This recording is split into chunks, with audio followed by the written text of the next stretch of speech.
termasuk yang paling baru yang akan kita lakukan adalah menyangkut soal restoratif justice.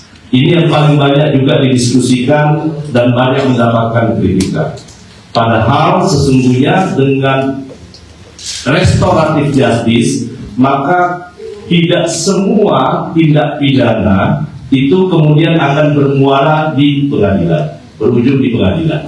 Kita berharap seperti itu, mudah-mudahan. Tapi tentu sekali lagi tidak boleh penghentian sebuah perkara itu ataupun restoratif justice itu tidak boleh dilakukan sembarang.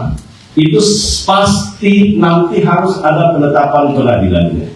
Dan yang paling penting teman-teman semua, sekarang kan masa transisi, ya. Pasti bertanya bagaimana mungkin kesiapan aparat kepolisian sebagai penyidik, kemudian penuntut umum, kemudian pengadilan, maupun juga sampai kepada lembaga pemasyarakatan.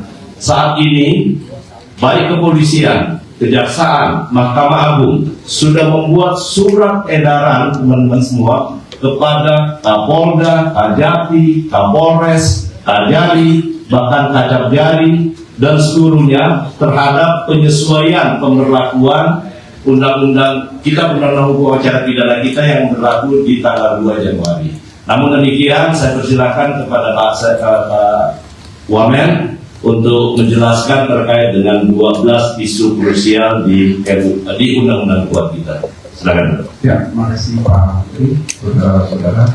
Ya, pertama-tama saya harus menyampaikan dulu bahwa sebetulnya kami agak kecewa juga. Ada salah satu TV nasional pada tanggal 31 Desember itu menayangkan KUHP di TV-nya, dan itu KUHP bukan yang disahkan. Itu saya agak kecewa juga ya. TV besar menayangkan KUHP yang bukan disahkan, juga masih dalam bentuk draft, sehingga banyak timbul kritik. Artinya saya harus mengatakan media juga tidak up-to-date. Dan itu harus diakui, karena ditayangkan saya foto itu. Jadi masih menayangkan ini draft bulan Juli aja bisa terjadi distorsi informasi publik ya, kalau bukan suatu penyesatan informasi kepada publik. Jadi yang ingin kami sampaikan pertama bahwa di dalam KUHP yang baru itu ada yang namanya diferensiasi fungsional yang menitikberatkan pendidikan pada kepolisian, penuntutan pada kejaksaan, kemudian pengadilan pada hakim, lalu advokat.